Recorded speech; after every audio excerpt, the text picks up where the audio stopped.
अस्सलाम वालेकुम four class, कैसे हैं आप लोग। लास्ट टाइम हम लोगों ने एसएसटी के चैप्टर 9 की रीडिंग स्टार्ट की थी और हम लोगों ने चॉइसेस तक रीडिंग कंप्लीट कर ली थी। ठीक है, आज हम लोगों ने नेक्स्ट रीडिंग स्टार्ट करनी है। होपफुली आप लोगों ने घर पे रीडिंग करके देखी होगी। चलिए आज नेक्स्ट रीडिंग स्टार्ट करते हैं और जो मीनिंग मैंने आप लोगों को बता रही हूँ आप लोगों ने लाजमी अपनी बुक के ऊपर राइट कर लेने हैं। जब हॉलीडेज़ के बाद आप लोग आएंगे तो मैंने लाजमी चेक करने हैं। ठीक है, चलिए नेक्स्ट स्टार्ट करते हैं। एवरी टाइम वी स्पेंड का मतलब होता है खर्च करना। Our money in one way, हर दफ़ा जब हम अपने मनी जो है एक तरीके से खर्च करते हैं। देयर आर अदर अपॉर्चुनिटीज़ का मतलब होता है मौके और choices that we give up का मतलब होता है छोड़ देना और miss out on.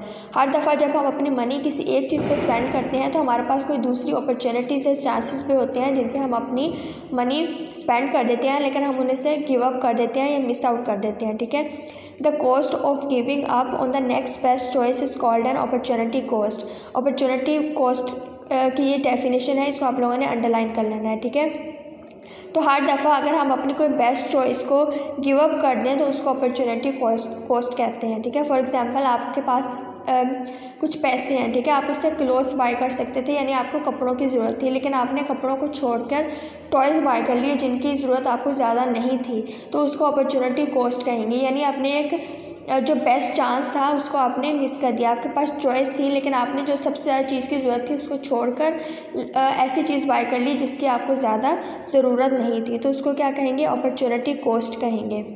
Opportunity cost is important to individuals का मतलब होता है इनफरादी एज वेल एज बिजनेसेस, कारोबार एंड गवर्नमेंट। अपॉर्चुनिटी कॉस्ट जो है वो इनफरादी लोगों के लिए यानी किसी एक पर्सन के लिए, कारोबार के लिए, ये गवर्नमेंट सब के लिए बहुत ज़्यादा ज़रूरी है। मतलब shopkeeper has to close their shop for repairs. Shopkeeper का मतलब होता है दुकानदार, रिपेयर्स मरम्मत, क्लीनिंग सफाई, बाइंग खरीदना, न्यू स्टॉक, अ हॉलीडे छुट्टियाँ और एनी अदर रीज़न। जब एक शॉपकीपर को अपनी दुकान बंद करना पड़ती है किसी वजह की वजह से, यानी उसके लिए कोई भी रीज़न हो सकती है, यानी कि रिपेयरिंग यानी मरम्मत भी हो सकती है, क्लीनिंग सफाई भी हो सकती है, उसने कोई नया स्टॉक भी खरीदना हो सकता है, या वो छुट्टियों पे जा सकता है, या कोई भी और रीज़न, तो उसको अपनी दुकानदार को अपनी शॉप जो है बंद करना पड़ती है।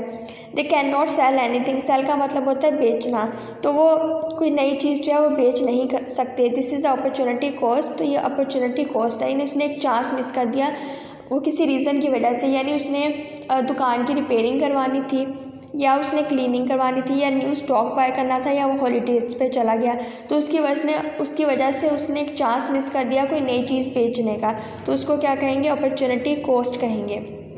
An individual might have to choose between taking on some extra work और having a day off। Individual को जो है यानी एक बंदे को चूज़ करना पड़ता है कि वो या तो वो अपना डे ऑफ ले ले या फिर उसको बाद में एक्स्ट्रा वर्क करना पड़े। ठीक है, the opportunity cost if they take the day off is the money that they would have earn का मतलब होता है कमाना for working the extra hours.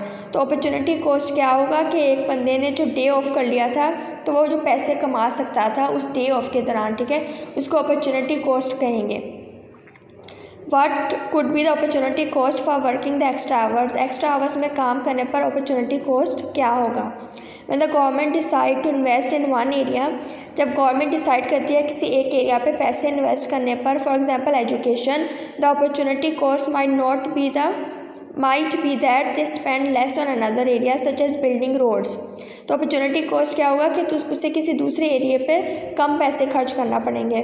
For example अगर गवर्नमेंट डिसाइड करती है कि उसने इस दफ़ा एजुकेशन पर ज़्यादा पैसे इन्वेस्ट करने हैं एक साल, ठीक है, तो उसे क्या करना पड़ेगा, फिर जो उसकी दूसरी नीड्स हैं यानी बिल्डिंग्स और रोड्स वगैरह हैं उस पर उन्हें कम पैसे इन्वेस्ट करना पड़ेंगे, तो ये अपॉर्चुनिटी कॉस्ट होगा उनका।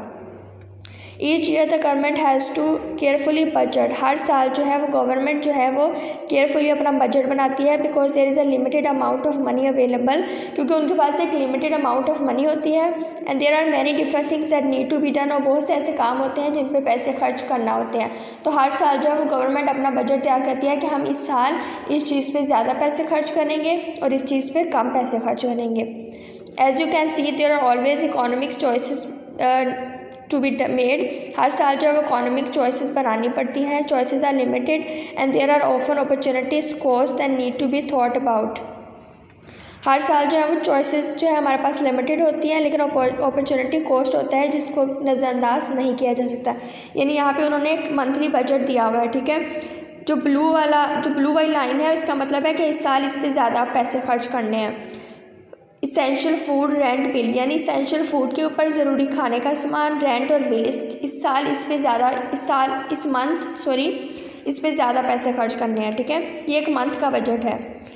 उसके बाद जो ऑरेंज है उसका मतलब है कि अदर कॉस्ट, जैसे कि gym, class, books, cinema, trips, इस पे इस मंथ जो है इसेंशियल फूड से कम पैसे खर्च करने हैं। इसी तरह जो ग्रीन वाली है उसमें सेविंग्स आ जाती हैं, कॉलेज की फ़ी आ जाती है और एमरजेंसीज, इस मंथ कम पैसे खर्च करना है, ठीक है।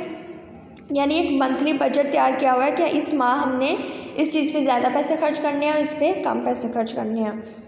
Saving money, sometimes we want to buy something that cost a lot of money. अक्सर बाज़ औक़ात क्या होता है कि हमने कोई ऐसी चीज़ बाय करना होती है जिस पे बहुत ज़्यादा पैसों की ज़रूरत होती है। To do this we need to save up money, इसके लिए हमें पैसों को सेव करना पड़ता है, ठीक है। इफ़ समवन वांट्स समथिंग, अगर किसी को किसी चीज़ की ज़रूरत है but does not have the money to get it, लेकिन उसके पास इतने पैसे नहीं है कि उस चीज़ को हासिल कर सके, दे सेव द मनी, तो वो क्या करते हैं, मनी को सेव करते हैं। People can save money in different ways, people जो है वो मुख्तलिफ़ तरीक़ों से मनी सेव कर सकते हैं। Most people save their money in a bank, ज़्यादातर लोग जो हैं वो अपने बैंक में मनी सेव करते हैं। ये ज़्यादा बेहतर तरीका होता है मनी सेव करने का। चलिए ठीक है, यहाँ तक आप लोगों की रीडिंग कंप्लीट हो गई है। आप लोगों ने घर में अच्छे से लेसन की रीडिंग कर लेनी है। नेक्स्ट क्लास में हम लोग इसकी एक्सरसाइज करेंगे। अल्लाह हाफिज़।